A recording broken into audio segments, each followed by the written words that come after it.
کے بندے وہ ہیں جو زمین پر آہستگی سے چلتے ہیں۔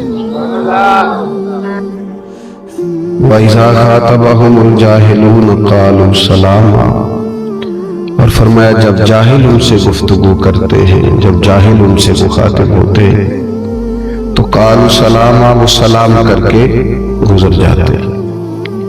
ان کی زندگی، ان کے شب و روز، ان کا طرز حیات کچھ اس طرح کا ہے کہ وہ وزادار لوگ ہیں، ان کی طبیعتوں میں ٹھہراؤ ہے، بہت سارا حلم ہے، بہت ساری بردباری ہے، وہ زمین پر عاجزی سے، آہستگی سے چلتے ہیں۔ جن لوگوں میں، جن طبیعتوں میں بے چینی ہوتی ہے نا، بہت زیادہ اضطراب ہوتا ہے، وہ لوگ بہت باتیں کرتے ہیں، ان کے فیصلے مضبوط نہیں ہوتے، قوت فیصلہ سے عاری ہوتے ہیں۔ تو اصل بات یہ ہوتی ہے کہ یہ لوگ بردبار نہیں ہوتے، حلیم نہیں ہوتے، ذہنوں کو اطمینان نہیں حاصل ہوتا، ابھی تک ان کو یہ پتہ نہیں ہوتا کہ ہم ٹھیک چل رہے ہیں، رستہ درست ہے یا خدا نخواستہ غلط ہے۔ جب یہ انشراح صدر کسی کو حاصل ہو جاتا ہے کہ میرا رستہ بالکل ٹھیک ہے اور میں جس رستے چل رہا ہوں بالکل ٹھیک چل رہا ہوں، پھر وہ وزادار ہو جاتا ہے، اس میں ٹھہراؤ پیدا ہوتا ہے۔ ذہنی وسوسوں کو دور کرنا یہ بڑا ضروری ہوتا ہے۔ ہمارے اساتذہ جب مدارس دینیہ میں ہمیں پڑھاتے ہیں تو جو اعتراض کسی وقت پیدا ہو سکتا ہے کسی عبارت پر، کسی بات پر، وہ خود اس اعتراض کو پہلے بیان تاکہ ذہن کو وسعت حاصل ہو، انشراح صدر حاصل ہو، اور پھر انسان زندگی بھر عمل کا رستہ اختیار کرے۔ یہ جو آج لوگوں میں بے پناہ الجھاؤ ہے، اہل حق کے مابین بھی ہمیشہ پیسے، یہ بہرحال نقصان کا باعث بنتی ہے۔ اور چلے علماء، فقہا، مناظرین احقاق حق کے لیے کبھی گفتگو کریں، اچھی بات ہے، لیکن ہماری طرح کی عوام وہ بھی اگر ہر وقت بحثیں کریں گے تو الجھ جائیں گے، نقصان کا باعث ہو۔ تو نہایت آہستگی کے ساتھ، نہایت وزاداری کے ساتھ، سارے لوگ ہمارے مخالف نہیں ہوتے، ہمارا ذہن بن جاتا ہے کہ میرا فلانا بھی خلاف ہے، میرے فلانا، آپ اتنے اہم نہیں بھائی، لوگوں کو اور بھی کافی کام ہے، آپ کا ذہن بن گیا ہے، آپ کام کریں، آپ توجہ سے اپنے رستے کا تعین کریں، اس پہ چل پڑیں۔ ذہن بن گیا ہے، فلاں نے بھی 2 باتیں کر دی، اس نے ایک پوسٹ کر دی، اور پھر آپ نے سارا وقت اس کو جواب دینے میں لگا، اور بڑے کام تھے کرنے والا۔ کچھ ایسے جاہل بھی ہوتے ہیں جن کو صرف سلام کرنا ہوتا ہے، وہ اس قابل نہیں ہوتے کہ ان کی سطح پر اتر کر ان سے بات کی جائے۔ مشکات شریف میں حدیث موجود ہے، ایک صحابی نے بڑے درد کے ساتھ عرض کیا تھا کہ یا رسول اللہ صلی اللہ تعالی علیہ وسلم، کافر تو معاذ اللہ آپ کا نام بگاڑ کے لینے لگے۔ ان کا خیال یہ ہے کہ اگر ہم محمد بھی کہیں صلی اللہ تعالی علیہ وسلم، اس کا تو معنی نہیں ہے جس کی بار بار تعریف کی جائے، اور ہم محمد بھی کہیں اور معاذ اللہ ثم معاذ اللہ طعن و تشنیع بھی کریں، نقل کفر نہ باشد، تو انہوں نے اس طرح کیا ہے کہ وہ آپ کا نام بگاڑ کے لیتے ہیں، اور کوئی کسی معاذ اللہ بگڑے ہوئے نام سے آپ پر طعن و تشنیع کرتے ہیں، تو محبوب فرمانے لگے یشتمون مزمما ویلعنون مزمما وانا محمد صلی اللہ تعالی علیہ وسلم۔ فرمایا وہ کسی مزمم کو گالیاں دیتے ہوں گے، کسی مزمم کو برا بھلا کہتے ہوں گے، وہ میں نہیں ہوں، میں تو محمد ہوں، ہماری نہیں بات ہو رہی۔ یہ وزاداری کی علامت ہے۔ یہاں ہمارے ہاں یہ ماحول بن جاتا ہے کہ یہ چکڑے ہیں، وہ بیچارے کوئی اپنی بات کر رہے ہیں اور میں مفت میں پریشان ہوں کہ میرے خلاف کر رہے ہیں۔ وہ بھائی وہ بیچارے مصروف ہیں، ان کو بڑے کام ہیں، زندگی بڑی بیزی ہے، بڑا سارا کام کرنے والا ہے، کام نہیں لوگ کرتے، ادھر ادھر الجھتے ہیں، اور پھر سارے معاشرے کو ساتھ لے کے چلنا، اور یہ کہ سب کی گڈ بک میں رہنا، یہ ویسے بھی ضروری نہیں۔ سارے ہی آپ کو ٹھیک کہیں، سارے ہی آپ کی تعریف کریں، کیوں جی؟ کیا ضرورت ہے اس کی؟ یہ تو ایک الجھاؤ ہے. سارے لوگ کہاں تعریفیں کرتے ہیں؟ سارے مسلمان ہو گئے دنیا، رب رسول کی تعریفیں سارے کرنے لگ گئے. تو آپ کو کیا شوق چڑھا ہے کہ مجھے سب کی گڈ بک میں رہنا ہے؟ کوئی عرض والی بات نہیں. اگر کسی وقت کوئی تنقید بھی کرتا ہے تو آپ اپنے آپ کو اتنا وراء الورا کیوں سمجھتے ہیں؟ بلکہ بزرگ تو فرماتے ہیں کہ اپنے مخالفین کی باتیں غور سے سننی چاہیے، دوستوں کی نہیں، مخالفین کی. اس لیے کہ وہ تو آپ کی غلطی ڈھونڈ ڈھونڈ کے لائیں گے، آپ کو ٹھیک ہونے کا موقع دیں گے. وہ والی بات تو اپنے نے کرنی نہیں. تو آپ پر تنقید کرنے والا تو کئی دفعہ آپ کو مزید نکھرنے کا موقع دیتا ہے، مزید بہتر ہونے کا موقع دیتا ہے، آپ کے رستے کی صفائی کا سبب بنتا ہے. تو جو عرض کر رہا ہوں اس پر غور فرمائیے. اللہ کے بندے وزادار ہوتے ہیں، الجھاؤ نہیں. اور اگر کبھی کوئی جاہل الجھنا بھی چاہے تو وہ وہ جاہلوں سے الجھتے نہیں ہے، سلام کر کے گزر جاتے. وہ درویش نے لکھا ہے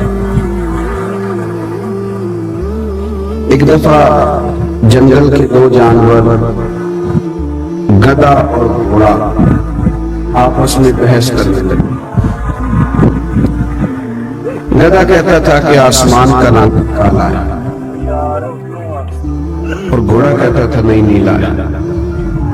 تو اس پر گھنٹوں بحث ہوئی. یہ بحث مطلب لوگ کسی بھی بات پہ بحث شروع کر دیتے ہیں، پر انہوں نے بھی گھنٹوں بحث کی. گدھا کہنے لگا آسمان کا رنگ کالا ہے اور گھوڑا کہنے لگا نہیں نیلا ہے. دیر تک اس پر بحث ہوئی. جب وہ بحث جھگڑا بن گئی تو پھر طے یہ پایا کہ جنگل کا بادشاہ تو کہ شیر ہے، لہذا شیر سے فیصلہ کرانے تھے. دونوں شیر کے پاس گئے. شیر نے بات سنی دونوں کی اور کہا کہ گھوڑے کی بات ٹھیک ہے، آسمان کا رنگ نیلا ہی ہے، لیکن فیصلہ میرا یہ ہے کہ بات بھی گھوڑے کی ٹھیک ہے اور گھوڑے کو عمر قید کی سزا بھی ہے. تو گھوڑا سراپا احتجاج ہو گیا. اس نے کہا بادشاہ آپ کا فیصلہ تاریخ میں انوکھا فیصلہ ہے کہ جس کی بات درست ہے سزا بھی اسی ہے. یعنی آپ اعتراف کر رہے ہیں کہ جو میں کہہ رہا تھا میری رائے میرا موقف درست ہے اور آپ میرے لیے سزا کا اعلان کر رہے ہیں. تو شیر مسکرایا. اس نے کہا کہ ارے بیوقوف، سزا اس بات پر نہیں دے رہا کہ تیری بات غلط ہے کہ درست ہے، سزا تو اس بات پر دے رہا ہوں کہ تو نے گدھے سے بحث شروع کر دی. تجھے کسی نے بتایا نہیں یہ گدھا ہے، گدھوں سے بحث ہے، تو اس بات پر تجھے سزا ہونی چاہیے کہ تو گدھے سے بحث کر رہا ہے. اور میں نے طے کیا ہے کہ تجھے عمر بھر جیل میں رکھا جائے. تجھے احساس ہو کہ تو ضائع کر رہا ہے اپنی زندگی گدھوں سے بحث کر. تو میرے عزیز یاد رکھیے گا الجھاؤ نہیں. اگر آپ نے کوئی کام کرنا ہے، اگر زندگی میں کوئی آپ کا ٹارگٹ ہے، اگر آپ نے کسی ہدف کا تعین کر رکھا ہے، پھر آپ شور غوغا نہ سنیں، پھر آپ آگے بڑھیں، پھر آپ جدوجہد کریں، پھر آپ اپنے سفر کو جاری رکھیں، پھر آپ کوششیں اور کاوشیں کریں، پھر آپ اپنے سفر کے لیے ذرا وقت پر نکل آئیں. میں آج ایک ڈیڑھ گھنٹہ زیادہ تھی تو میں تھوڑا زیادہ وقت لے کے گھر سے نکلا ہوں، اس لیے کہ سارا شیڈول دن بھر کا اس کو لے کے چلنا ہے. جب آپ کا سفر دور ہو تو پھر ذرا صبح جلدی اٹھ جانا چاہیے. لیکن اگر آپ آرام کر رہے ہیں، آپ ایک دوسرے سے موسم پوچھ رہے ہیں، اگر آپ سوچ رہے ہیں اور آپ محکمہ موسمیات کو دیکھ رہے ہیں تو پھر تو آپ کمزور ہو جائیں گے. اگر آپ کو سفر کرنا ہے اور ہدف آپ کا طے ہے کہ آپ کو کہاں جانا ہے، پھر آپ نکلیں. جو گھر سے نکلتے ہیں انہیں منزل پہ لے جایا کرتے ہیں. لیکن جو ساری زندگی یہ دیکھتے رہتے ہیں کہ پہلے ساری دنیا میرے نعرے لگائے، پہلے سارے میری گڈ بک میں آ جاؤ، سب کی گڈ بک میں آ جاؤں تو پھر میں چلوں گا، تو یہ درست نہیں. الجھاؤ نہیں. اللہ کے بندوں کی زندگیوں میں الجھاؤ. اچھا کبھی کو الجھنا چاہے بھی نا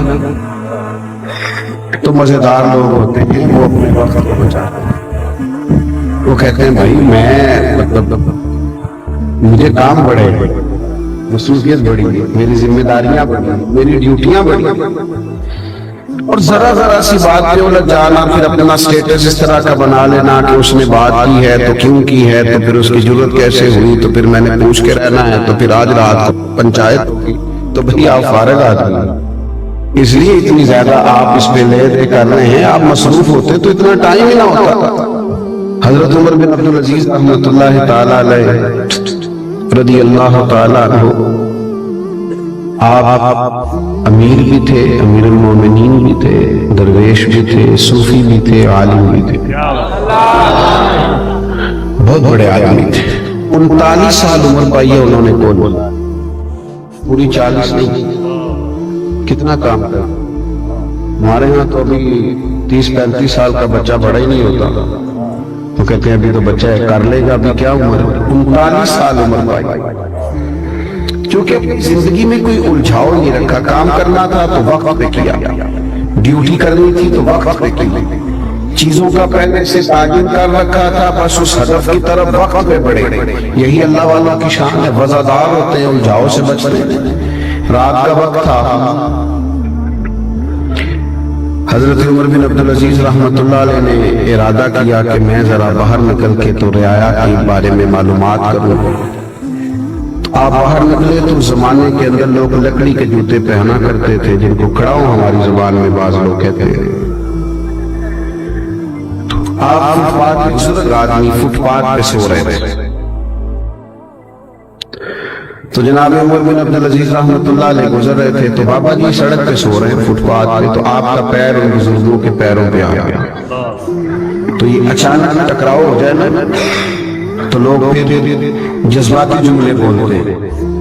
تو بابا جی چونکہ سو رہے تھے فٹ پاتھ پہ, ان کے پیر پر پیر آیا, وہ اٹھے اور کہنے لگے آپ اندھے ہیں.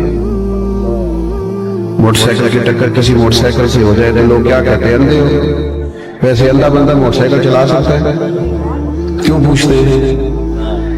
یہ بھی ایک تنقید ہوتی ہے کہ بھئی تمہیں نظر بھی آ رہا ہے پھر بھی یہ حرکت کی, یہ ایک طریقہ ہوتا ہے. حالانکہ سب کو پتہ ہے جو اندھا ہے موٹر سائیکل تھوڑی نہ چلا سکتا. تو پیر پہ پیر آیا بزرگوں کے, تو بزرگ بھی اٹھے اور اچانک سے اٹھے تو بولنے لگے اندھے ہیں آپ. تو عمر بن عبدالعزیز کہنے لگے نہیں, مجھے نظر آتا ہے. وہ جو آپ کے ساتھ سپاہی تھے نا, انہوں نے تلواریں نکال لی نیام سے باہر اور بابا جی کے تان لی. تو عمر بن عبدالعزیز ان سپاہیوں سے فرمانے لگے کیا ہوا. کہنے لگے اس نے بے ادبی کی ہے, آپ کو اندھا کہا. فرمانے لگے نہیں, انہوں نے تو نہیں کہا. کہ جناب کہا ہے. فرمایا نہیں, انہوں نے نہیں کہا. کہا آپ کہا ہے حضرت, انہوں نے آپ کو اندھا. فرمانے لگے بابا جی تم سے باتیں کر رہے تھے, مجھ سے کر رہے تھے. کہیں گفتگو تو آپ سے کر رہے تھے. تو فرمانے لگے نہیں, انہوں نے تو ایک سوال پوچھا ہے. انہوں نے تو پوچھا آپ اندھے تو نہیں. تو میں نے کہہ دیا نہیں مجھے نظر آتا ہے, اس میں جھگڑے والی کون سی بات ہے. جتن جتن تے ہر کوئی کھیڑے, کدے ہارن بھی کھیڑ فقیرا. چلو کدے ہی صحیح, جتن جتن تے ہر کوئی کھیڑے, ہارن بھی کھیڑ فقیرا. وہ جتن دا مول کوٹی پیندا ہی ہارن دا مول ہیرا. چلو کبھی بندہ ہار بھی جائے, کبھی تھوڑا سا سٹیپ ڈاؤن بھی کرے, تھوڑا قدم پیچھے بھی ہٹائے. انہوں نے کہا بھی ایک سوال پوچھا ہے. انہوں نے کہا بندے تو نہیں. میں نے کہا نہیں مجھے نظر آتا ہے, جھگڑے والی کون سی بات. تو ہمارے ہاں لوگ جھگڑا کرتے ہیں, بحث کرتے ہیں, کہتے ہیں تو گل کر کے جائے گی ٹھیک. تو ٹھیک ہے, پھر آپ کا ارادہ جھگڑے والا, تو اس کو بھی کوئی اتنے زیادہ کام نہیں, وہ بھی فارغ ہے, وہ بھی تیار ہے. وہ کہتے ہیں ٹھیک ہے حاضر ہوں میں, کرتے ہیں جھگڑا. وہ پھر بڑا طویل جاتا ہے, پھر وہ بات بڑی لمبی جاتی ہے. یہ وہ لوگ ہوتے ہیں جو مصروف نہیں ہوتے, ان کے پاس بہت وافر ٹائم ہوتا ہے. تو اللہ کے بندوں نے زندگیوں میں جو انقلاب برپا کیے اور جو خدمات سر انجام دی, اور سوسائٹی کے لیے, ملت کے لیے, عقیدے کے لیے, دین کے لیے, مسلک کے لیے جو لوگ کوئی کام کر گئے, اس طرح کر گئے کہ انہوں نے اہداف کا تعین کیا اور اپنے آپ کو انہوں نے لاجانی, بے مقصد اور بیکار کاموں سے بچایا. بلا وجہ کا الجھاؤ, بلا وجہ کی ابحاث, بلا وجہ کی چیزوں سے اپنے آپ کو انہوں نے سائیڈ پہ رکھا اور منظم جدوجہد کے ساتھ, منظم بے ترتیب نہیں. ہمارے ہاں جو لوگ کام کرتے ہیں وہ منظم نہیں کرتے, آدھے ادھورے کام کرتے ہیں. ہو جائے گا, کر لیں گے, دیکھی جائے گی. نظم و ضبط اسلام قائل ہے اس بات کا کہ آپ ایک منظم زندگی گزاریں، ایک مرتب زندگی گزاریں، یعنی نماز ظہر کی ظہر کے وقت ہوگی، وہ عصر کے وقت ہو سکتی، نماز اپنے وقت پر مقرر ہے، روزے صرف رمضان میں ہوں گے، رمضان گزر گیا تو اب روزے قضا ہو سکتے ہیں، لیکن اب رمضان کے روزوں کا وقت حج کا ایک دن ہے، عرفات کا دن، اس دن آپ کو اس میدان میں پہنچنا ہے، وہ دن گزر گیا تو پھر اگلے سال سے، تو نظم و ضبط ہے۔ لیکن ہمارے ہاں بہت سارے لوگ ہیں، بالخصوص مجھ سے ناراض نہ ہوئیے گا، بعض دینی اور مذہبی لوگ اللہ ماشاءاللہ وہ تو سارا کام برکت پہ چلاتے ہیں، انشاءاللہ ہو جائے گا، دیکھی جائے گی۔ بھئی آپ نظم و ضبط سے، آپ اچھی منصوبہ بندی سے، بہترین منصوبہ سازی سے اور تقاضوں کو نظر میں رکھتے ہوئے، جدید سوالات کے جوابات اپنے ذہن میں رکھتے ہوئے، آپ دیکھیں نا اللہ تعالیٰ نے جس نبی کو بھی دنیا میں بھیجا اس دور کی زبان ادا کر کے بھیجا۔ یہ قرآن مجید کا فیصلہ ہے کہ نبی اپنے دور کی بولی بولتے تھے، کیوں؟ اس لیے کہ وہ وہاں کی گفتگو کریں گے تو ان لوگوں کے ساتھ وقت گزار سکیں گے، تو اپنے اپنے دور کے تقاضوں کو سمجھنا چاہیے اور تقاضوں کی روشنی میں تبلیغ دین کے، ترویج شریعت کے، احیاء دین کے فریضے کو سر انجام دینا چاہیے۔ تو منظم یہی کام ہمیں اپنے گھروں میں بھی کرنا پڑے گا، اپنے بچوں کے ساتھ بھی کرنا پڑے گا۔ یہ جو ہمارا مزاج ہے نا کہ بس وہ کسی بات پہ غصہ آیا تو پھر بچوں کو 1.25 گھنٹے کا لیکچر دے دیا، تم نماز نہیں پڑھتے لہذا میرے کاروبار میں برکت نہیں، تم سویرے اٹھتے نہیں لہذا میرا کام نہیں چلتا، تو یہ تو اب ٹائم ہی نہیں ہے اس کام کا۔ اپنے بچوں کی تربیت تو غیر محسوس طریقے سے کی جاتی ہے، انہیں پتہ بھی نہیں چلا، انہیں خبر بھی نہ ہو اور بچوں کی تربیت ہو جائے۔ اس کا تو طریقہ یہ ہوتا ہے کہ آپ اپنی عملی زندگی میں ماحول اس طرح کا بنائیں، رویہ آپ پڑھیں نہ نماز لیکچر نہ دیں، آپ گھر کے اندر کچھ نماز پڑھیں، حکم بھی ہے کہ کچھ نفل نماز گھر میں پڑھو، پڑھیں نہ نماز، آپ کو تکلیف نہیں کرنی پڑے گی نماز کی، آپ کا 2-2.5 سال کا بچہ بھی مصلی پہ آ کے آپ کے ساتھ لیٹ جائے گا، سجدہ نہیں بھی کرنا آتا تو لیٹ جائے گا، لیکن شرط یہ کہ آپ عملی رویہ اپنا درست کریں۔ گھر میں تقریریں نہیں چلتی ہیں، گھروں میں عمل چلتا ہے، گھر میں کردار پیش کرنا پڑتا ہے، آپ کی عملی زندگی سے آپ کے بچے فائدہ اٹھاتے ہیں۔ تو منظم سلسلہ ہو، الجھاؤ سے بچا ہوا ہو، اہداف پہلے سے طے ہو، یہ اللہ والوں کی شان۔ اور پھر اللہ کا قرآن ارشاد فرماتا ہے کہ والذین یبیتون لربہم سجدا وقیاما، وہ راتیں گزارتے ہیں اپنے رب کے لیے سجدہ کرتے ہوئے اور قیام کرتے ہوئے۔ عبادت بندے کو طاقتور کر دیتے ہیں، دنیاوی طور پر سارے اسباب موجود ہونا اور تائید غیبی کچھ لوگ زیادہ قابل نہیں ہوتے پر اللہ کے حضور ان کی قبولیت ہوتی ہے۔ قابلیت بھی بڑی ضروری ہے اور قبولیت سب سے زیادہ ضروری ہے۔ یہ جو قبولیت ہوتی ہے نا، قبولیت، ملا فضل الفیضی بڑے قابل تھے، بغیر نقطوں کے تفسیر لکھی پر قابل تھے۔ قبولیت اللہ نے حضرت مجدد الفسانی کو عطا فرمائی،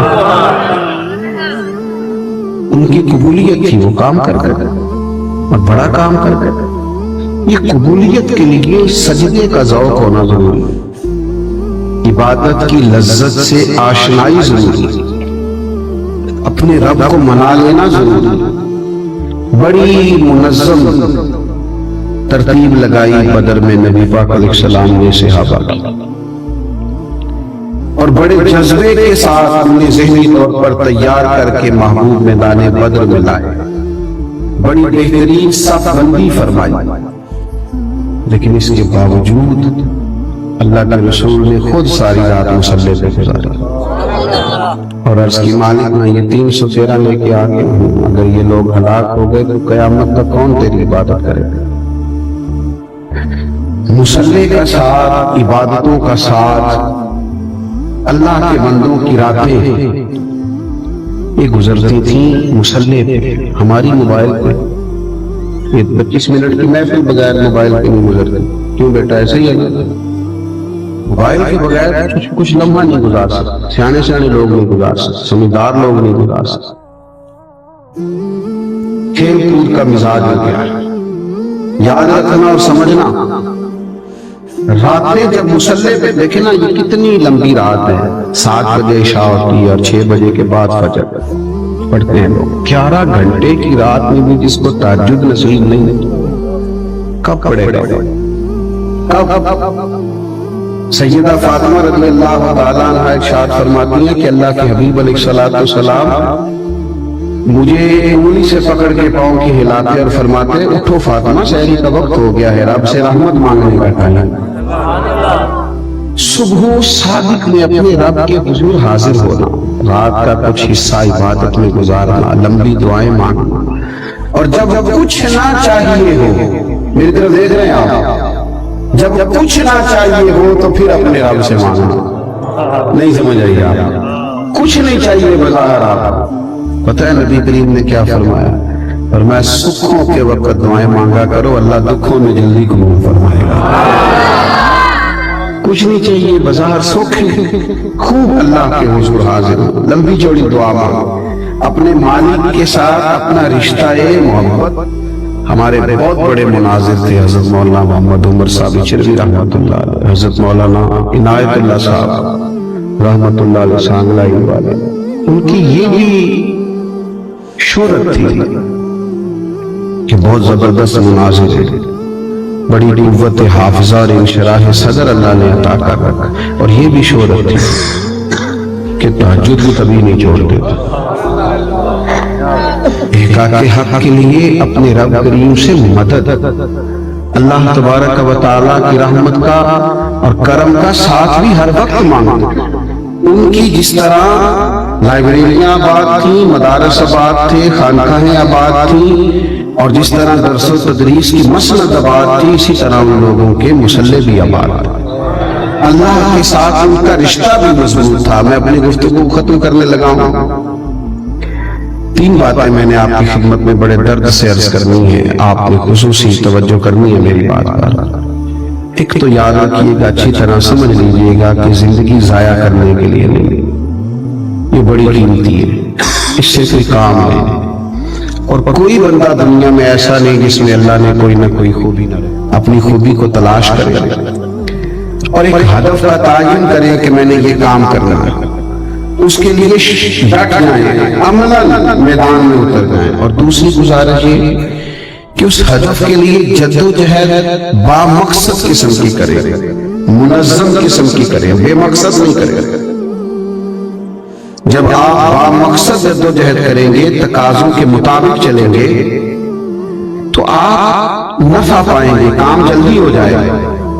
اور تیسری آپ کی خدمت میں یہ گزارش عرض کی ہے کہ اپنے رب کریم حضور حاضر ہو کے اپنے مالک کی مدد طلب کرے۔ جن لوگوں کے ساتھ اللہ کی مدد ہوتی ہے وہ ہر میدان میں کامیاب ہوتے ہیں، تھوڑے وسائل کے ساتھ بھی بڑے کام کرتا ہے، ان کی زندگی انقلاب آفرین ہو جاتی ہے، ان کے لیے آگے بڑھنا، دوڑنا، سفر کرنا آسان ہو جاتا ہے۔ آج اس ادارے کا ہم نے سنگ بنیاد رکھا ہے، پھر ایک دفعہ